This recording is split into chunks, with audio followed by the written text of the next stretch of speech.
भगवत गीता के नाम कुछ पल हर सुबह शाम चैनल में यह अनाम आवाज एक बार फिर आप सबों का स्वागत और अभिनंदन करती है। आप सबों को श्री गणेश पूजनोत्सव की शुभकामनाओं बधाइयों के साथ आज आप सबों के बीच प्रस्तुत है भगवत गीता छठे अध्याय के अंतिम 2 श्लोक 46वां तथा 47वां। तपस्वीभ्य अधिको योगी ज्ञानीभ्यो अपि मतो अधिकः कर्मीभ्यश्च अधिको योगी तस्मात् योगी भव अर्जुन। योगिनाम् अपि सर्वेषां मद्गतेन अंतरात्मना श्रद्धावान् भजते यो मां समे युक्ततमो मतः। इन श्लोकों के सरल शाब्दिक अर्थ इस प्रकार हैं।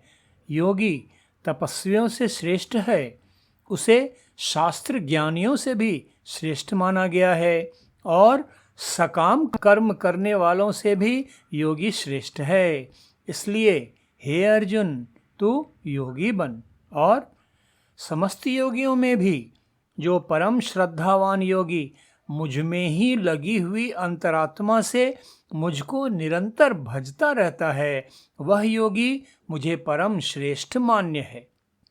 साथियों, मेरे परम आराध्य विहंगम योग प्रणेता ब्रह्मज्ञानी सद्गुरु सदा फलदेव जी महाराज ने अपने अद्वितीय सद्ग्रंथ स्वरवेद में योग के अर्थ को परिभाषित करते हुए कहा, योग कहत है जोड़ को, योग कहत है संधि, योग रहस्य उपाय में जीव ब्रह्म की संधि। योग के अर्थ को और अधिक विस्तार पूर्वक व्याख्यायित करते हुए आगे उन्होंने कहा, योग न वाणी से बने, योग न आसन साध, योग न प्राणायाम है, कुंभक विविध न साध। योग न मुद्रा साधिए, योग न अनहद तान, योग न झिलमिल ज्योति है, योग नहीं प्रख्यान। योग न चक्र आधार में, योग न शून्य पसार, योग न वंशी श्रवण में, शिखा निकट नहीं सार। परम पुरुष अरु आत्मा संधि निरंतर योग, जड़ माया व्यापे नहीं कभी न होय वियोग। साथियों, वास्तविक योग तो आत्मा तथा परमात्मा के निरंतर मिलन, स्थायी संधि की स्थिति है।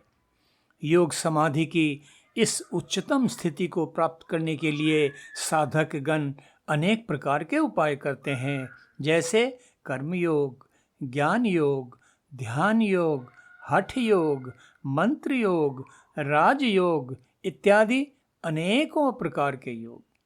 किंतु योग के इन माध्यम से परमात्मा साक्षात्कार रूपी चरम उपलब्धि प्राप्त करने में काफी लंबा समय लगता है।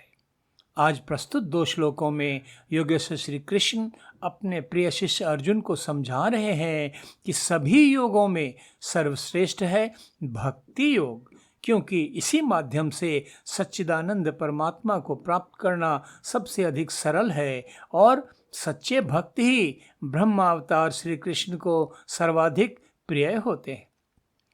योगेश्वर श्री कृष्ण द्वारा उपदेशित इसी भाव को अभिव्यक्त करते हुए मेरे परम आराध्य सदा फलदेव जी महाराज ने स्वरवेद में कहा, कोटि योग जप तप करें, कोटि यज्ञ व्रत दान, क्षण अनुभव निःशब्द का तेहि सम कर्म न आन।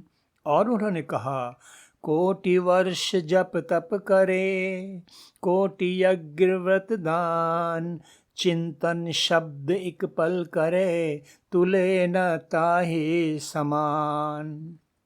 साथियों, जब हम वास्तविक योग की बात करते हैं तो हमारा तात्पर्य जीवात्मा की लघु चेतना को परमात्मा की विराट विभु चेतना से मिलन की स्थिति में ला देना होता है। मिलन की इस प्रक्रिया को विभिन्न योग साधकों द्वारा अपनाई जाने वाली पद्धति के आधार पर अलग अलग नामों से जाना जाता है, जिनकी चर्चा अभी ऊपर हमने की। जब जोड़ने की यह प्रक्रिया विशेष रूप से सकाम गतिविधियों के लिए संपन्न होती है तो वह कर्मयोग का एक स्वरूप होती है। जब यह प्रक्रिया ज्ञान के माध्यम से संपन्न करने का पुरुषार्थ किया जाता है तो वह ज्ञान योग होता है, और जब यह प्रक्रिया भक्ति मार्ग से संपन्न होती है तो वह भक्ति योग कहलाती है। भक्ति योग मार्ग को ही योग का सर्वश्रेष्ठ मार्ग बतलाते हुए योगेश्वर श्री कृष्ण अर्जुन को उपदेश कर रहे हैं कि वह इसी मार्ग का अनुसरण करे, इसी में उसका परम कल्याण है। साथियों, तितिक्षावाद को परोक्ष ईश्वर प्राप्ति का उपमार्ग कहा जा सकता है, क्योंकि यह बाह्य वैराग्य तथा भौतिक अनुशासन द्वारा ईश्वर को प्राप्त करने का उपाय है। सैद्धांतिक ज्ञान मार्ग को भी ईश्वर प्राप्ति का एक उपमार्ग ही कहा जा सकता है, क्योंकि यह तर्क बुद्धि द्वारा ईश्वर को जानने समझने का साधन है, जिसकी सफलता कठिन है। कर्म मार्ग भी एक उपमार्ग ही कहा जाएगा, क्योंकि इसमें बाह्य सत्कर्मों द्वारा ईश्वर प्राप्ति का प्रयास होता है।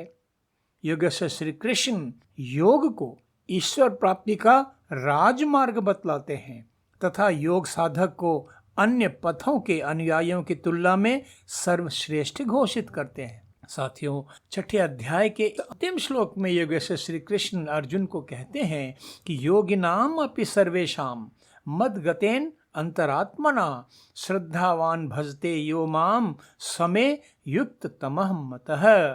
इस प्रकार वे स्पष्ट रूप से अंतरात्मा की श्रद्धा से ईश्वर को भजने की बात करते हैं। इससे यह बात भी समझ आती है कि आंतरिक श्रद्धा भक्ति से किए गए भजन के बिना ईश्वर प्राप्ति कठिन है। सभी प्रकार की योग साधनाओं का चरमोत्कर्ष तो भक्ति योग में ही निहित है। योग के अन्य सभी प्रकार भी अंततः भक्ति पर ही आकर समाप्त होते हैं, तभी ईश्वर प्राप्ति संभव होती है।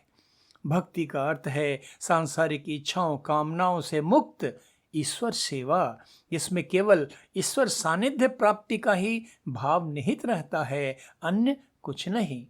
इस प्रकार भगवत गीता के आत्म संयम योग नामक इस छठे अध्याय में योगेश्वर श्री कृष्ण भक्ति योग को सर्वश्रेष्ठ बतलाते हुए अर्जुन को प्रेरित कर रहे हैं कि वह ईश्वर को पूर्ण श्रद्धा से भजते हुए अनासक्त निष्काम भाव से सांसारिक कर्तव्यों का पालन करने वाला योगी बने, और अंत में एक बार फिर अपने परम श्रद्धेय सद्गुरुदेव के कुछ दोहे आप सबों के बीच प्रस्तुत करते हुए विनम्र निवेदन करता हूँ कि भक्ति ईश्वर प्राप्ति का वह मार्ग है जिसमें योग साधक को सब कुछ अनिच्छित ही प्राप्त हो जाता है।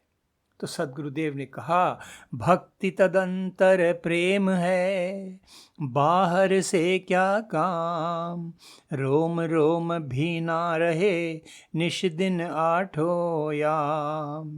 भक्त भक्ति निष्काम है, निश दिन रह गलतान, चारों फल इच्छा नहीं, शीतल शांति निधान। और अंत में भक्ति परम निधि भक्त को सर्वरतन गुण खान, देव सदा फल भक्ति में अनइच्छित सब आन।